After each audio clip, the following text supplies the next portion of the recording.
although it's kind of warm today, maybe you have lemonade and Christmas cookies. I know you're going to enjoy this concert because I've been listening to the performers warm up, and it's going to be very enjoyable, and we'll get to it in just a minute. I want to thank the Friends of the Royal Meadows Library for sponsoring our concert. As they do throughout the year, they offer us music every month. We have a wonderful concert thanks to the Friends. So thank you very much, Friends. I want to let you know what's coming up this week on Wednesday, the 15th at 7 o'clock. We have Leslie Goddard returning. I'm not sure if you saw her last year. We're having her repeat, even though it's only 1 year later. Her program called Remembering Marshall Fields at Christmas, because we had a huge turnout and everyone loved it. So we asked her to return. She does what she calls an illustrated talk. She has many vintage photographs of Marshall Fields throughout the decades, with their holiday windows, the giant tree in the walnut room, the toy department, Santa Claus, the Christmas catalog, and she's got lots of wonderful background stories. So if you saw it before, you might want to see it again. And if you haven't seen it, please sign up. It's virtual. So just like you did for today's concert, go to the website and sign up. One more note, our concert in January will be Mark Valenti. He is going to be performing a selection of classical pieces that will be kind of an overview of many classical eras. He's very talented, and you may have seen him here before because he's one of our favorites, and he is returning. I don't know if I said the date, the 9th at 2 p.m. And now for today's concert, I hope you're in the mood for some great music, because we have two lovely ladies with us, Jenny Riddle and Elizabeth Doyle, and they are performing a program called There's No Place Like the White House for the Holidays. And it's a history and song. They are going to bring to life the stories and the music, when I say the stories, I'm sorry, I mean the traditions and the music of many of the first families throughout the years in the White House. So please welcome Jenny Riddle and Elizabeth Doyle. Thank you.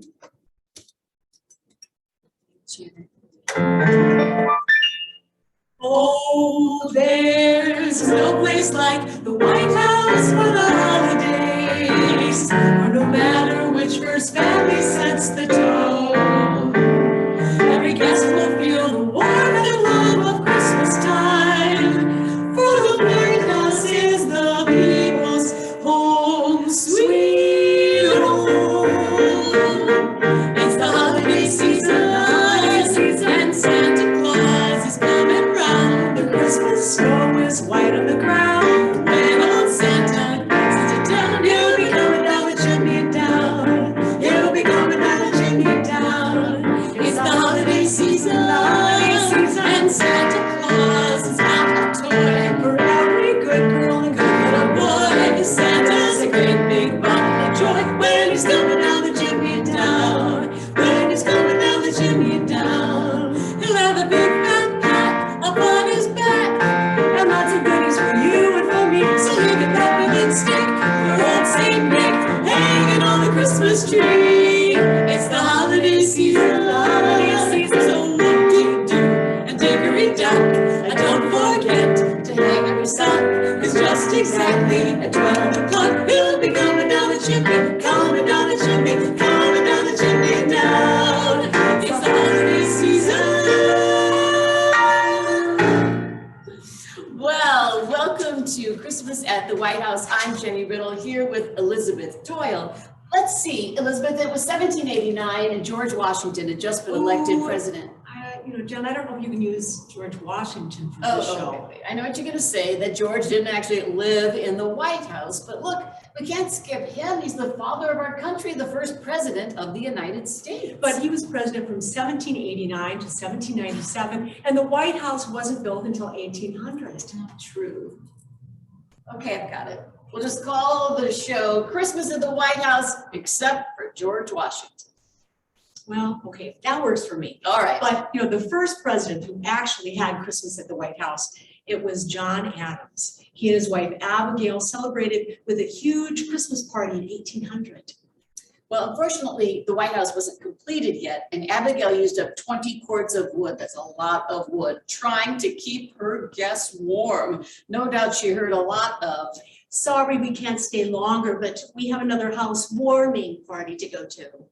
now, of course, we always think of celebrating Christmas. Hey, what are you doing? I am reenacting President Andrew Jackson's in their White House snowball fight. With his usual fighting spirit, he ended one of his children's Christmas parties with the guests pelting one another with specially made cotton snowballs. I love it. Well, as I was saying, we haven't really talked about Christmas trees and wreaths and Christmas carols and Santa Claus, because in the early days of our country, those traditions and those things hadn't been invented yet or weren't yet part of the tradition. You know, by the time Abraham Lincoln took office in 1861, Christmas had by then become a legal holiday. Wreaths were hung on doors, gifts exchanged, Christmas trees are decorated, Santa Claus was very popular, and the Civil War was going on. But the Lincolns had two young sons who loved Christmas and who made Christmas at the White House very special. Tad or Willie would often say, "Oh, Father, let's go to the Stunts toy store." And all the three of them would go and stand mesmerized in front of the windows filled with toys. That first Christmas in the White House was the last one the family would have together because Willie died the following February. The grieving Lincoln shared with a friend the following Christmas, "I want to give Tad all the toys I never had, and all the toys I would have given the boy who went away." Perhaps Lincoln found some comfort in his favorite Christmas carol. We three kings of Orient are, bearing gifts we traverse afar, field and fountain, moor and mountain, following yonder star. Oh, star of wonder, star of night, star with royal beauty bright, westward leading, still proceeding, guide us to thy perfect light. The war continued and Mary Todd Lincoln volunteered to care for wounded Union soldiers in the DC hospitals. And Abe took his son Tad with him to visit some of those same hospitals. Tad asked Lincoln, "Oh, Father, can we send socks or books to the soldiers? I feel so bad they can't be with their families during Christmas." of course that was arranged, and Lincoln added every bottle of liquor he received at Christmas to the gifts for soldiers.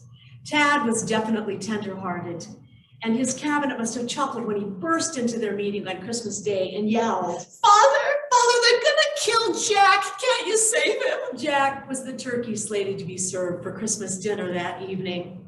Tad, he's pardoned, and Lincoln signed an official pardon for Jack with a flourish. The presidential turkey pardon continues to this day, but now some lucky gobbler is saved every Thanksgiving. Despite the war, parents wanted Christmas to be special for their children, even though money and supplies were scarce. But Mary Lincoln was quite irate when she read this letter from a Southern relative. She said, "Abraham, listen to this. Cousin Sarah wrote, 'We're telling our children that Santa won't be coming this year because the Yankees shot him.'" Well, what do you think is one of the most popular gifts that Santa has pulled out of his bag in the past 100 years? I'll give you a couple of hints. It's soft, cuddly, and is named after one of our presidents. And I'm sure the virtual audience, you're all saying, "Teddy bear." President Theodore Roosevelt was in Mississippi in 1901, helping to resolve a boundary dispute. While he was there, he was invited on a bear hunt, but he never actually saw a bear. Well, his aides, knowing what an avid hunter he was, they managed to capture a bear cub, which they tied to a tree and yelled, "Mr. President, come on out here and shoot this bear." By thunder, shoot a baby bear tied to a tree. Tarnation, turn that bear loose. Well, a political cartoonist immortalized that story in a sketch in the Washington Post. And then in every sketch he did about Teddy, after that, he included a bear cub, and he even called it, Teddy's bear. Morris Mitchum, a shopkeeper in New York, asked his wife, "Honey, can you make a toy bear to look like the one in this cartoon?" Indeed, she could. He put it in the shop window, hundreds of requests to purchase it poured in, and the rest is history.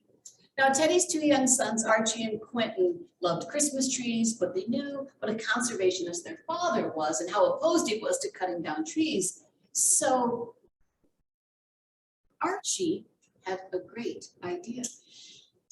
Quentin, I know where we can get a tree no one will ever know if we cut down one of those way over on the edge of the yard. So they secretly chopped down an evergreen on the White House grounds. Quentin was a little worried, said, "We're gonna have to hide this." So they put it in a closet and got workers at the White House to help them decorate it with lights. And then on Christmas morning, as everyone was opening their gifts, Archie threw open the closet door and yelled, "Ah, surprise!" Yeah, Teddy was surprised, all right. And the next day he took the boys to see what his Secretary of Conservation had to say about it. Yeah, well, Teddy was surprised again because the secretary said, "Look, Mr. President, it's good to cut down trees that are too crowded. Now you boys can cut down a Christmas tree every year. Just check with your dad first." Oh, Christmas tree, how lovely are your branches. Oh, Christmas tree, how lovely are your branches. Not only green in summer's heat, but also winter snow and sleet. Oh, Christmas tree, how lovely are your branches. Another Roosevelt, Franklin Delano Roosevelt, took office 24 years after Teddy, but FDR was a lot more like Archie and Quentin because he loved Christmas trees. In fact, he loved Christmas trees so much that he had a Christmas tree farm on his Hyde Park estate. When Roosevelt would fill out questionnaires at that time period, when it asked for profession instead of president, he would put tree farmer. FDR had been president for 8 years when the Japanese attacked Pearl Harbor on December 7th, 1941, and nobody felt like celebrating Christmas that year. But FDR decided that lighting the national tree on Christmas Eve, which had been a tradition since 1923, was important to encourage Americans and to help restore their confidence. Winston Churchill was visiting his new American allies to help them cope with the war that England had already been fighting for 2 years. As Roosevelt turned on the Christmas tree lights, Americans gathered around their radios from coast to coast and heard him say, "It is for those who serve and endure for us, our armed forces, that we light our Christmas candles now across the continent." Millions of candles shone across the country, and then Roosevelt introduced Churchill. "Now my old and good friend wants to speak with you." This is a strange Christmas Eve. Almost the whole world is locked in a deadly struggle. But here, in the midst of war, we may cast aside for this evening the dangers which beset us and make for our children an evening of happiness. Let us resolve that these same children not be robbed of their right to live in a free and decent world. And so, in God's mercy, happy Christmas to you all. The next day, Churchill accompanied the Roosevelts to their church, where I heard the choir sing "O Little Town of Bethlehem." He'd never heard it before, but it became a favorite of his, especially the line, "Yet in thy dark streets shineth," because of the hope it offered in that bleak and dreadful time. Oh, little town of Bethlehem, how still we see thee lie above thy deep and dreamless sleep. The silent stars go by, yet in thy dark street shineth the everlasting light. The hopes and fears of all the years are met in thee tonight.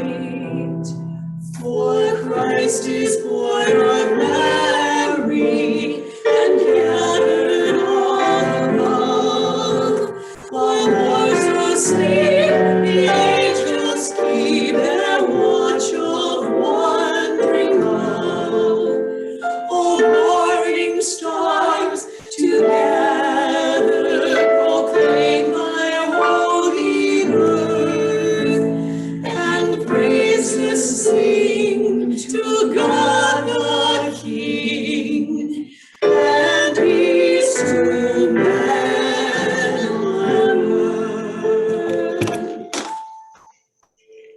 Another first family moved into the White House exactly 100 years after the Lincolns, and that was the Kennedys. Even though Jackie Kennedy lived in the White House only 2 years, she made a lasting impression on how Christmas is celebrated there to this day. Jackie was the first to develop a theme for decorating the White House at Christmas time, and that first theme was the Nutcracker. In the past, the White House boasted 2 Christmas trees. Jackie made it 11. Oh, and the Kennedy's Christmas card captivated the nation. It's a picture of Caroline and little John and Jackie in a sleigh being pulled across the White House grounds by Caroline's pony, Macaroni. Just hear those sleigh bells jingling, ring, ting, tingling too. Come on, it's lovely when the flowers sleigh ride together with you.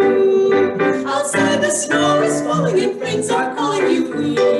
Come on, it's lovely when the flowers sleigh ride together with you. Giddy up, let's go. Let's look at the show. We're gliding in a wonderland of snow. Giddy up, it's grand. Just holding your hand. We're gliding along with the song of a wintry fairyland. Our cheeks are nice and rosy and comfy, cozy are we. We're snuggled up together like 2 birds of a feather would be. Let's take that road before us and sing a chorus or 2. Come on, it's lovely when the chorus sleigh ride together with you. There's a birthday party at the home of Farmer Gray. It'll be the perfect ending of a perfect day. We sing these songs we love to sing without a single stop. At the fireplace while we watch the chestnuts pop.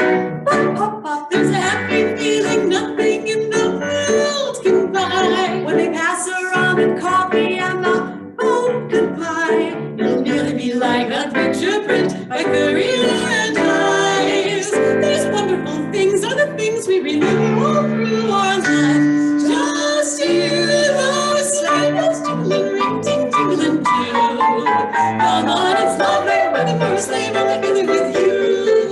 Outside the snow is falling and friends are calling you. Come on, it's lovely when the first sleigh ride together with you. With you. With you.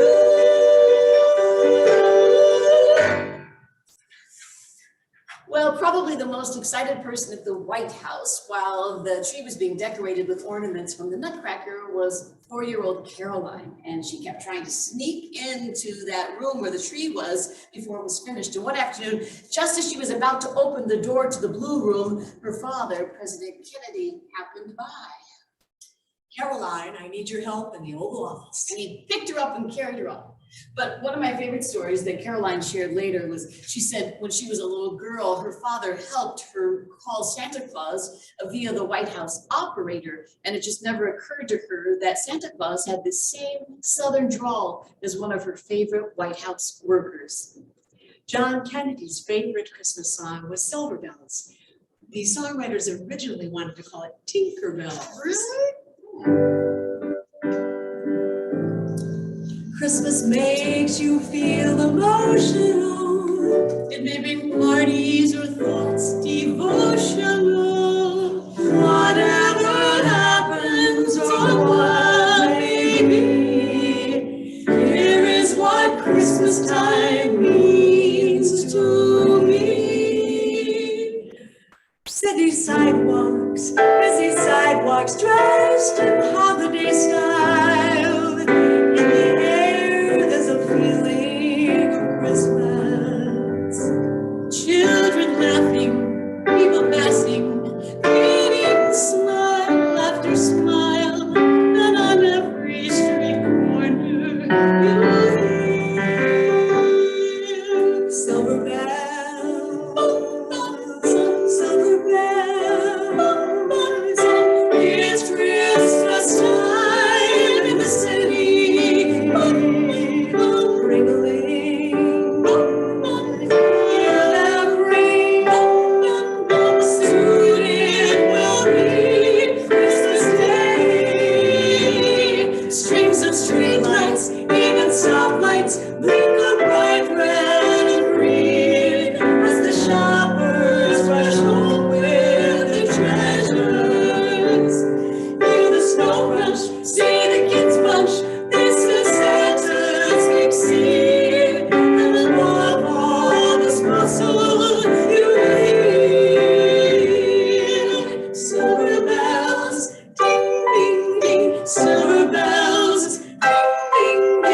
established a theme for Christmas, it's actually Pat Nixon who's credited with making the most innovations in Christmas at the White House.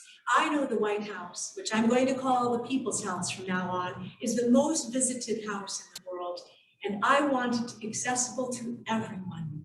Pat Nixon was the first to arrange tours for visually and hearing impaired guests. She insisted to the guards. Please drop "don't touch that" from your vocabulary. I want you to invite blind visitors to touch the decorations. She also asked Mr. Nixon if he would approve of holding evening candlelight tours. Richard, so many workers and diplomats never get to see the White House decorated for Christmas. Let's have some tours at night. And before the pandemic, those tours were a big hit. According to Mrs. Nixon, You can't overdo it Christmas time. The more the better as far as I'm concerned. now Mr. Nixon loved Christmas trees, and he once quoted this saying, "May your Christmas tree be as sturdy as faith, as high as hope, and as wide as love. And may I add, may your Christmas tree be as beautiful as peace."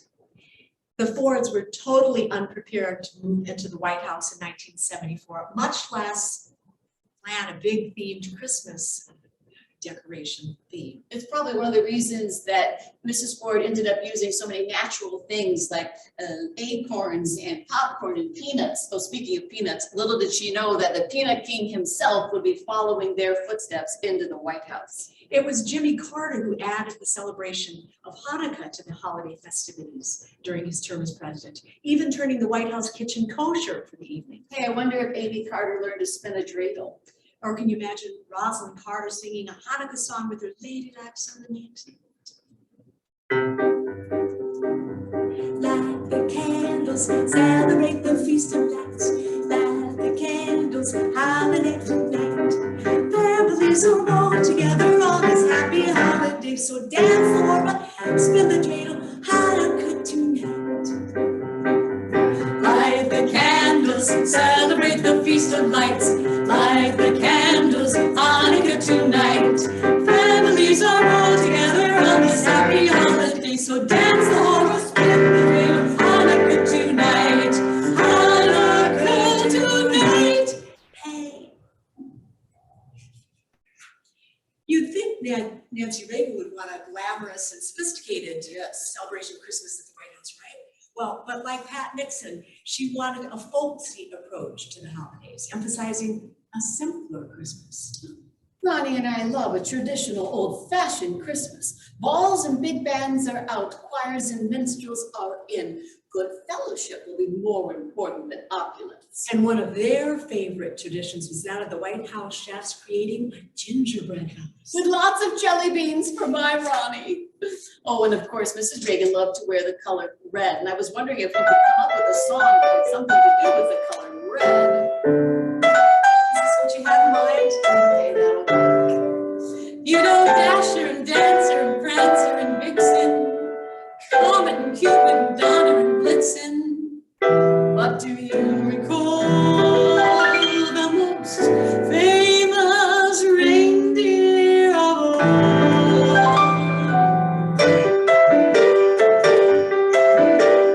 Rudolph the red-nosed reindeer had a very shiny nose, like a and if you ever saw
holiday activity that they would do at the White House was choosing the Christmas tree. That's right. Hey, where does the president get that tree for the White House? Because not everybody has a tree farm like FDR. There was a tradition, at least since Lyndon Johnson in 1966, to have a contest to choose the official White House tree. And starting with his wife, Lady Bird Johnson, it became custom to have the tree delivered by horse-drawn carriage. When Barbara Bush was to receive the tree in 1989, she took her English Springer Spaniel, Millie, with her. Millie became quite nervous as those giant Clydesdales entered the portico. For their first year in the White House, Mrs. Bush designated storybook characters as the theme that year, and she hosted a party at the White House for homeless children where she read storybooks aloud. And when they left, they all had goodie bags filled with candy and lots of books. And Mrs. Bush acknowledged, There's sort of a little message in our Christmas, a family-oriented reading to your child message. that's right. Then in 1990, Mrs. Bush brought back Jackie Kennedy's Nutcracker theme, and the ornaments on the tree that year contained many handcrafted fairies, dolls, and angels. Oh, and Mrs. Bush was heard to mutter, There are a lot of white-haired fat ones wearing pearls. No, Mr. Bush had his own traditions. He kept a Christmas tree in the Oval Office loaded with gingerbread cookies, which he passed out liberally. Probably one of the few times you're going to associate liberal with Mr. Bush. All right. Hey, my jazzy friend here, she's jazzing up one of my favorite tunes, Angels We Have Heard on High. Oh, I can practically hear Bill Clinton about now, pulling out his saxophone and playing along with his sister. Well, speaking of angels, that was the theme that Hillary chose for her first Christmas at the White House. Angels, huh? Yeah, and I would have liked to have seen one of those ornaments. They say it looked like Bill Clinton with a halo and wings jamming on the sax. It's probably one of the few times Bill Clinton's been seen as an angel. Angels we have heard on high, sweetly singing o'er the plains, and the mountains in reply, echoing their joyous strains.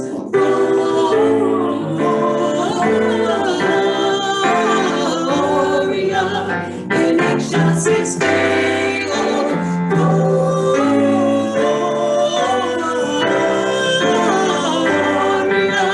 in excelsis Deo.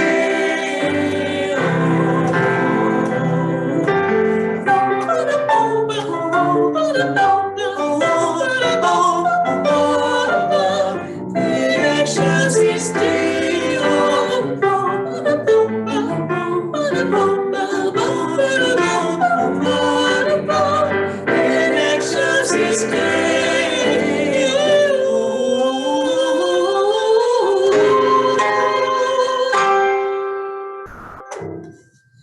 One of my favorite things about one of the traditions at the White House, because I am a cat lover, is how the people who worked in the White House loved Chelsea Clinton's cat socks. And they featured it made out of marzipan on top of the gingerbread house riding in Santa's sleigh. Oh, and then remember the Clintons got that big chocolate lab buddy, and he went after that cat sitting on top of the gingerbread house. He got into big trouble for that one. During the Clintons' 8 Christmases at the White House, no doubt Hillary chose some of the themes for her daughter Chelsea: Nutcracker, Santa's Workshop, and the 12 Days of Christmas. And they really tried to be inclusive of a lot of different religions. That's right. The Clintons celebrated the end of Ramadan with Muslim friends while Bill was in office. Mrs. Clinton wrote, "Well, this house and its history belong to all Americans, and we've worked hard to share this national treasure with as many people as possible. Not just the rich and famous and dignitaries and politicians, but people, everyday people from all walks of life." 150,000 visitors a year went through the White House during the Clinton years. And then a second Bush took up residence in the White House in 2001. Uh-oh, Mrs. Bush, do you know what the date is tomorrow? Why, yes, Miss Social Secretary. I already have my green outfit laid out for St. Patrick's Day. Well, I was thinking more along the lines of, it's beginning to look a lot like Christmas. Already? Even though it's March. Oh. You gotta pick a theme, choose decorations, ornaments, a tree, Stop, the stop, gingerbread stop. house, menu, How music. can I think of Christmas Christmas now? You could always ask your mother-in-law Barb for some help. Let's get started right away, shall we? But like so many other first ladies, Laura Bush was pretty surprised when she had to start planning holiday decorations at the White House in March. For her first year in the White House, she chose the theme of home for the holidays, and no one could know how poignant that theme would be after the devastation of 9/11, when so many people wouldn't be home for the holidays. 9/11 would change how Christmas would be celebrated at the White House, maybe forever. That Christmas after 9/11, President and Mrs. Bush wrote in their season's greetings letter. Our hearts are with those who will be missing loved ones this holiday season, and we pray that the miracle, the beauty of the holidays, will bring comfort and hope to us all. How often tragedies have impacted the celebration of the Christmas season at the White House. Yeah, the bombing of Pearl Harbor, The assassination of President Kennedy, 9/11. and the pandemic and civil and financial disruptions. Now, this year we could go on and on, couldn't we? I don't know about you, but things seemed a lot easier when we were children. And all we had to think about was what to put on our Christmas list to Santa. But now that we're all grown up, how our lists have changed. Do you remember me? I sat upon your knee. I wrote to you with childhood fantasies. Well, I'm all grown up now. Can you still help somehow? I'm not a child, but my heart still can dream. So here's my lifelong wish, my grown-up Christmas list. Not for myself, but for a world in need. No more lives torn apart, and wars would never start, and time would heal the heart. Everyone would have a friend, that right would always win, and love would never end. This is my grown-up Christmas list. What is this illusion called? The innocence of you. Maybe only in a blind belief can we ever find the truth.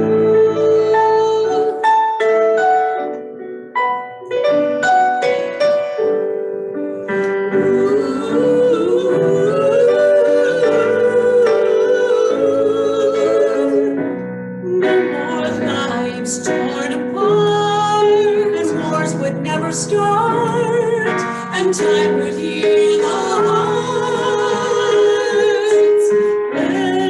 Everyone would have a friend, and right would always win, and love would never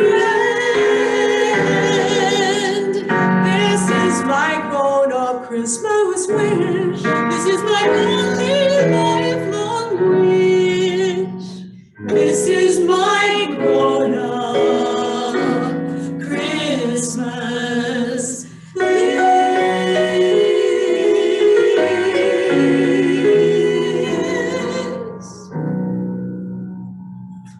There were no tours of the White House that year nor the next.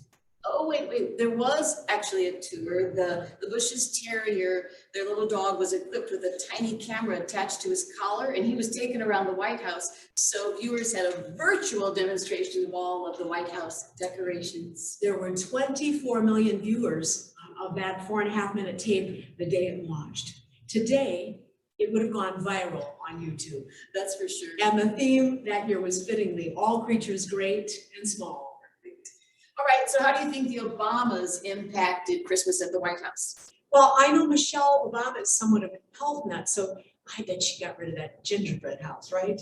Wrong. Look, does anybody really eat that gingerbread house? It gets so dry and crumbly. Oh, then why are there two Marines guarding it? Do you remember the diplomat's daughter breaking off a piece of the Nixon gingerbread house and popping it in her mouth before anyone could stop her? Oh, and someone took the whole chimney off the Carters. That's when the Marines were brought in. But the Obamas kept up the tradition of the gingerbread house. Theirs was beautiful. It was the White House in cookie form with Michelle's vegetable garden made out of marzipan. What a great way to get your veggies in candy form. That's my favorite way. Yeah. But I think what I really liked about what the Obamas emphasized was the theme of environmental concerns: rejoice, reflect, renew. But I heard they put up 26 trees. That doesn't sound that environmental. Oh, okay, let me just explain. All of the trees are grown especially for the White House, and then they are recycled in the form of mulch for the White House grounds. And I love to think of the Obamas gathered around one of those trees on Christmas Day, a tree decorated with LED lights and recycled ornaments and Jen, yes. the Obamas had the tradition of spending Christmas Day in Hawaii. Oh. How'd you like to spend Christmas on Christmas Island? Ooh. How'd you like to spend a holiday away across the sea? Ooh. How'd you like to spend Christmas on Christmas Island? Ooh. How'd you like to hang your stocking on a great big coconut tree? Ooh. How'd you like to stay up late like the Islanders do? Wait for Santa to sail in with your presents in a canoe. If you ever spend Christmas on Christmas Island, you will never stray, for every day your Christmas dreams come true.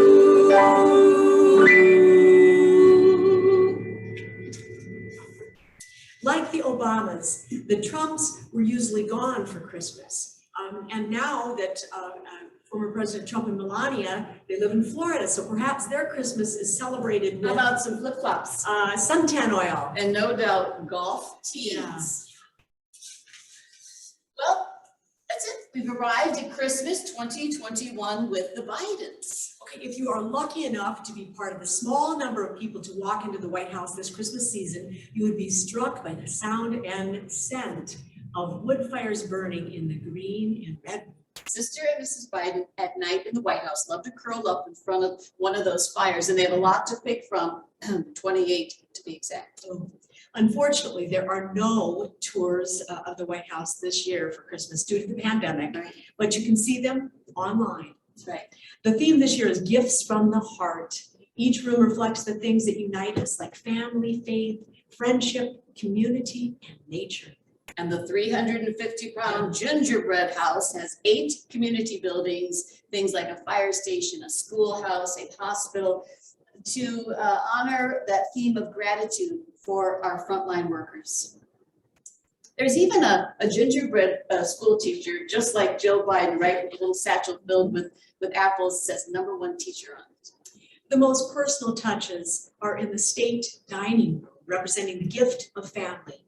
Hanging from the mantle under the portrait of Abraham Lincoln are knit red and white striped stockings with the names of the 6 Biden grandchildren. And Mrs. Biden ordered them from the same person who made those stockings, the exact same ones that she has in her house.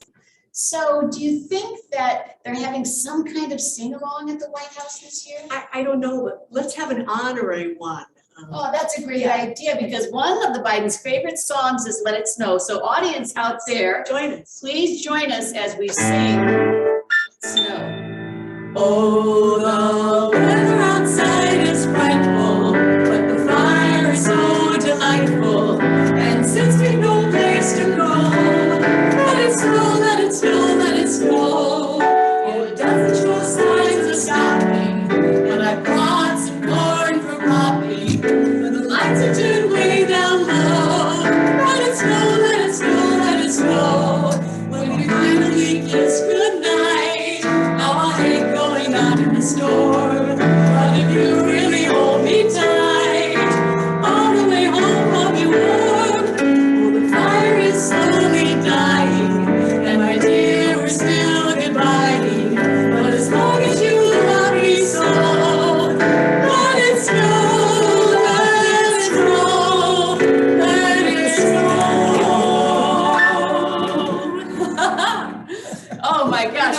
our wonderful librarians. We're having extra fun today. You know, we've talked about so many holiday traditions that they celebrate at the White House, from Yule logs to Christmas trees to gingerbread houses. And you know what really stands out to me as being important, you know, whether you celebrate Christmas, Hanukkah, Ramadan, or Kwanzaa. Well, it's that the holidays inspire us, and it's not because of presents and food and entertainment, but because we're celebrating with people we love. And the spirit of the holiday season reminds us that Hope is still alive in the world. that we want to create for our children and all people of the world. Peace on earth, goodwill to all, and so We wish all of you the happiest of holidays, a Merry Christmas, and may your future December days be filled with just a dusting of snow.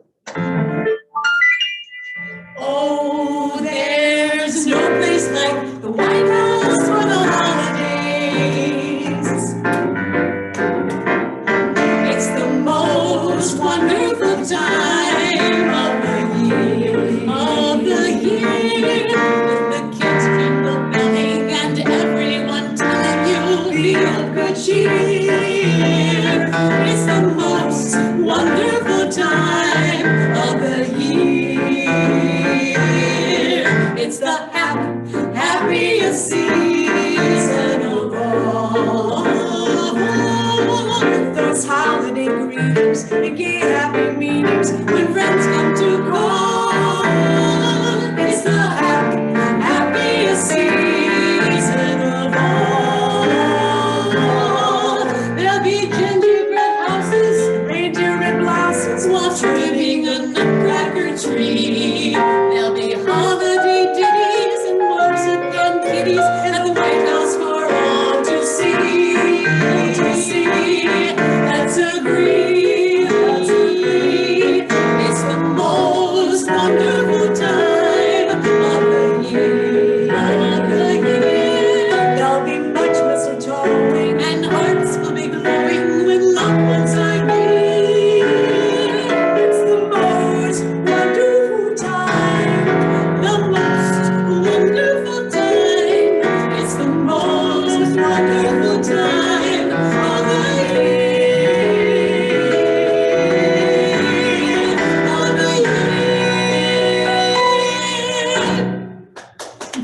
Thanks, everyone. We hope that you had a wonderful time, as much fun as we did, and thanks for having us. Thanks, library, and all of the festive snowballs, and have a wonderful day. Happy holidays.